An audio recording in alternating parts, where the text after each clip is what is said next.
Nature was my primary inspiration when I started this project. I was especially intrigued by plants that integrate themselves into man-made structures, showing resilience and adaptability found nowhere else. I was particularly fond of ivy. Its ability to grow in all directions through cracks and crevices totally transforms the objects and spaces it grows on. After studying these plants, I decided to develop my research through 3D visualization, creating my own organic growth through simulations, and even creating my own plants in the process.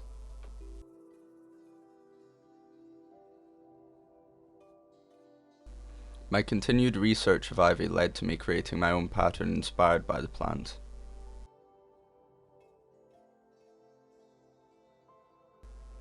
Using the pattern on different materials led to me finding unique shapes and patterns that would be otherwise undiscovered.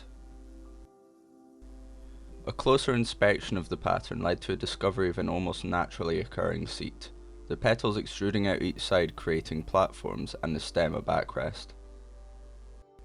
After discovering the 3D form inside the pattern, I digitally model a seating object based on the shape.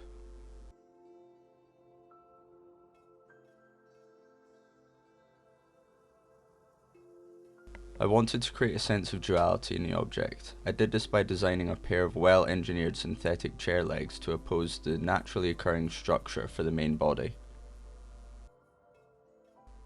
After using a CNC machine to cut out the chair's main components, I used tools from the wood workshop to make biscuit joints in each individual element. These, paired with wood glue, created an almost unbreakable bond between components.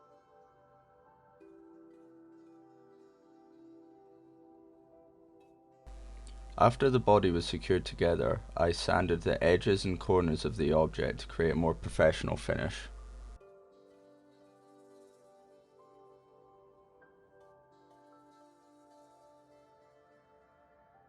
Creating the metal legs was a much more rigorous process than working with the wood. In order to bend the pipe, we first had to pack it with sand before heating up to over 500 degrees to create the curves. After the legs were cleaned and the welds sanded, I painted them a glossy red colour. This finish helped solidify the idea of the legs being a totally different entity to the wooden body of the chair.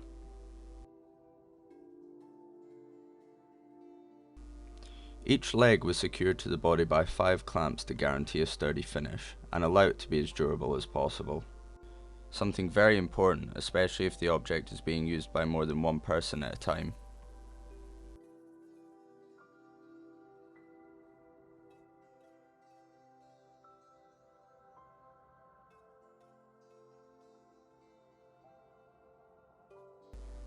I created a partnering animation to go with the object.